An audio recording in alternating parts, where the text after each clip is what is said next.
Assalamualaikum warahmatullahi wabarakatuh. Yang saya hormati senior yang luar biasa yang ngajarin kita bersama, yaitu Mas Heri Arianto Azumi. Ada Pak Wisnu, ada Pangeran Karyo Negoro, ada Bang Iqbal. Saya hormati benar dan saya apresiasi Dirut Dialektik Gus Adrianza Swaja. Dan senior-senior ada Mas Solah, Pak Wisnu, ada Sena, Aca Pluto, dan sahabat-sahabat lain yang malam ini kita silaturahim. Sebenarnya ini jagung-jagung aja Pak Adri. Ya lama lah kita nggak ngobrol-ngobrol, nggak ya sharing-sharing. Ya bulan puasa kan kita harus banyak sebenarnya online, harus kopdar dan lain-lain. Nah kata Imam Al-Ghazali kan dalam berbagai hal yang perlu kita tahu adalah satu pikiran itu bisa pahalanya lebih dari 70 tahun Pak Adri. Pernah dengar itu enggak? Jadi satu pikiran kita untuk memikirkan sesuatu itu pahalanya lebih dari 70 tahun. Nah saya pengen malam ini ya sharing-sharing lah tentang ya masa depan dunia Islam pasca Corona.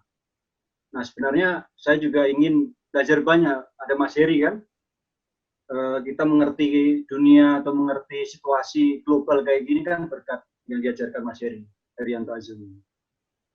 Nah terkait dengan tema yang kita bahas atau kita diskusikan ini kan jadi perhatian utama. Kalau kita baca bukunya Edward Said, itu ada kata-kata pengantar pertama di buku Orientalism itu adalah, ya terjemahannya adalah mereka tidak pernah dipresentasikan, tapi mereka direpresentasikan. Nah, hari ini banyak orang bicara tentang Islam, tapi yang bicara bukan orang Islam. Ya, khususnya ada 3 pemikir-pemikir hari ini yang agak hot ya. Yang pertama ada Yuval, ada Arundhati Roy, sama Slavoj Zizek. Semua bicara tentang dunia pasca Corona. Tapi tidak ada orang Islam bicara bagaimana nasib dunia Islam pasca Corona. Itu belum ada. Nah Mas, saya berharap nanti ke depan ini berlanjut. Mas Heri atau sahabat-sahabat lain bisa memaparkan lebih gamblang dunia Islam pasca Corona. Nah, ada 4 hal yang perlu saya sampaikan adalah diskusi kita atau sharing-sharing kita hari ini atau malam ini lebih ke arah bahwa terjadinya fenomena atau bencana atau petaka coronavirus ini sebenarnya apakah kerja-kerja Allah atau kerja-kerja manusia? Nah, masyarakat Islam, masyarakat dunia Islam itu secara umum memandang bahwa bencana coronavirus atau wabah ini adalah merupakan kerja-kerja Tuhan gitu loh, Ndri. Menafikan kerja-kerja manusia. Artinya tangan-tangan jahil kalau dalam bahasa Al-Quran. Maaf ya, saya bukan teolog atau agamawan. Saya kan alumni FISIP, jadi lebih pas disebut politikus nih. Atau sosiolog lah. Ya, canda-canda kita ya ngopi-ngopi aja, maksud saya kita bukan dikategorikan dari berbagai tipologi itu. Tapi saya melihat sepertinya Tuhan diposisikan sebagai kekuatan yang kejam untuk memberikan satu hukuman kepada manusia yang jahil.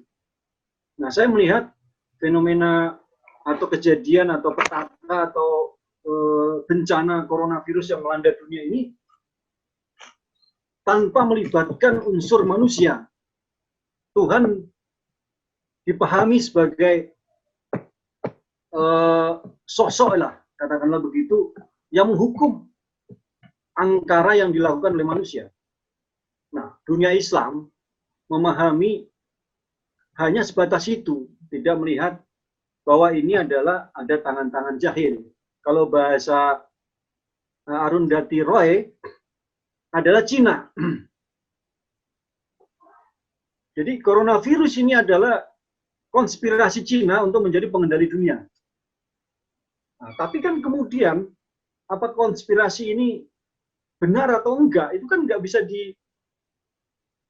di apa ya di stigmatisasi bahwa kebenaran itu harus ada yang menghukumi kayak semacam mahkamah internasional. Ini yang salah siapa? Donald Trump menyalahkan Cina, Cina menyalahkan Amerika. Nah, kita orang Islam yang hampir 1,5 miliar hari ini merasakan dampak gitu loh. Merasakan dampak dari dalam tanda kutip katakanlah itu konspirasi dari dua negara ini. Nah, itu kata Arundhati Roy bahwa ini adalah konspirasi dari Cina untuk menjadi pengendali dunia. Yang itu kemudian ditolak oleh Yuval bahwa teori konspirasi ini adalah satu ungkapan-ungkapan yang diungkapkan oleh para politisi-politisi busuk seluruh dunia. Dan itu nggak bisa dipertanggungjawabkan oleh Yuval. Dia lebih percaya sains. Nah, hari ini seluruh dunia atau masyarakat secara luas harus mempercayai sains. Seperti halnya contoh yang sederhana adalah sabun. Dengan kita mencuci tangan pakai sabun, jadi orang diarahkan untuk percaya kepada sains, kepada dalam tanda kutip kesaktian dari sabun untuk menghindari virus. Nah, nanti saya panjang cerita tentang pikiran Yuval, tapi poinnya yang ingin saya katakan adalah malapetaka atau kejadian ini menjadi satu tanda bahwa umat Islam ini menjadi korban dari dua arus besar yang pengen menjadi pengendali dunia. Nah, belum lagi kita bicara tentang dampak sosial, belum lagi kita bicara tentang apa namanya what I've done, apa yang harus kita lakukan umat Islam tentang katakanlah umat Islam yang tidak bisa menjawab tantangan kejadian seperti ini. Tidak ada satupun mungkin dokter-dokter khususnya yang beragama Islam itu menemukan vaksin ini. Makanya oleh Ziauddin Sardar dikatakan umat Islam itu secara teknologi dan sains itu adalah marginal. Walaupun nanti diungkapkan Mas Heri, lebih kita harus belajar dengan teknologi atau sains yang dikembangkan oleh katakanlah madhab Syiah di Iran. Tapi kan belum terbukti. Apalagi vaksin hari ini itu dibikin satu proposal oleh kekuatan katakanlah perusahaan-perusahaan medis yang nanti dikatakan oleh Slavoj Zizek lewat bukunya itu bahwa ini adalah pertempuran medis. Bayangkan, pertempuran medis. Ini bukan pertempuran apa ya? Katakanlah siapa yang bertanggung jawab terhadap melandanya coronavirus. Pertanyaannya bukan itu, tapi ini ada apa gitu loh. Ada apa? Ini adalah pertarungan medis.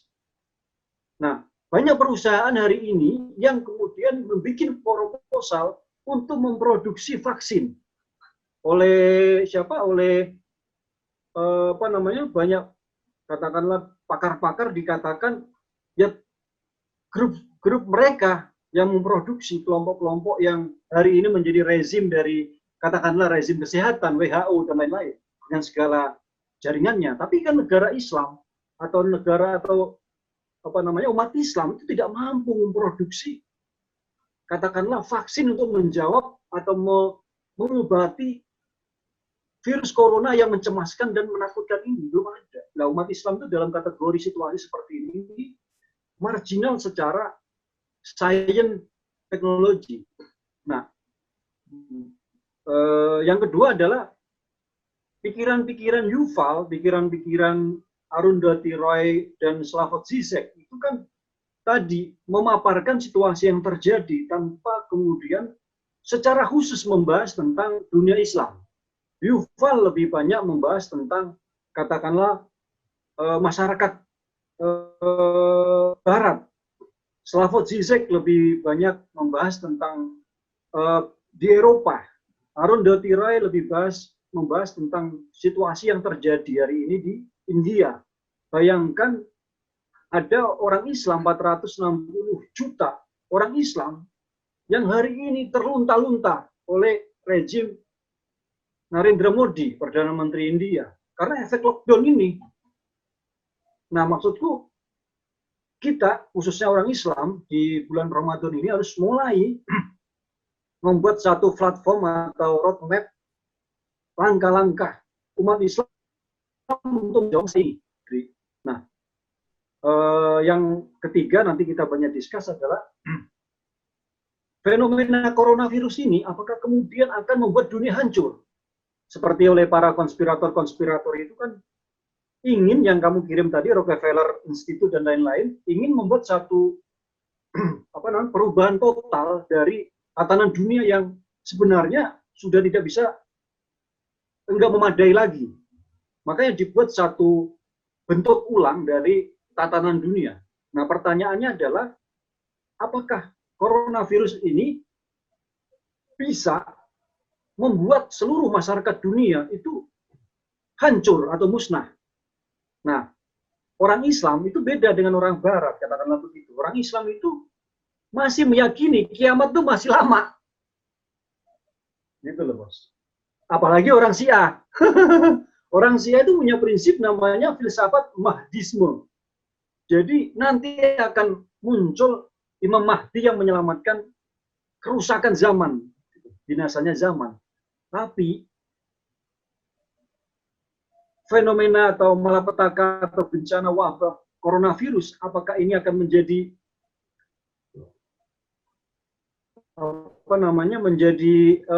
satu jalan dunia ini menjadi musnah? Nah, orang Islam menjawab kiamat masih lama. Walaupun bintang tabrakan atau planet tabrakan sekalipun, orang Islam punya satu keimanan bahwa dunia masih belum kiamat. Nah, ungkapan saya yang terakhir adalah what I've done, apa yang perlu kita lakukan. Nah, bahasa Pak Simon, kita harus optimis, bukan pesimis. Optimis yaitu bahwa dengan kejadian seperti ini kita harus memikirkan ulang keimanan kita, keislaman kita, bahwa kita hari ini masih levelnya dalam marginal. Kita terlalu banyak ibadah ritual, terlalu banyak dalam tanda kutip ngaji, tanpa porsi yang banyak terhadap pengembangan sains. Bayangkan untuk kita bikin sabun saja nggak bisa, apalagi bikin vaksin yang berguna kepada katakanlah seluruh umat. Nah, itu yang perlu saya sampaikan Pak Adri. Nanti kita bahas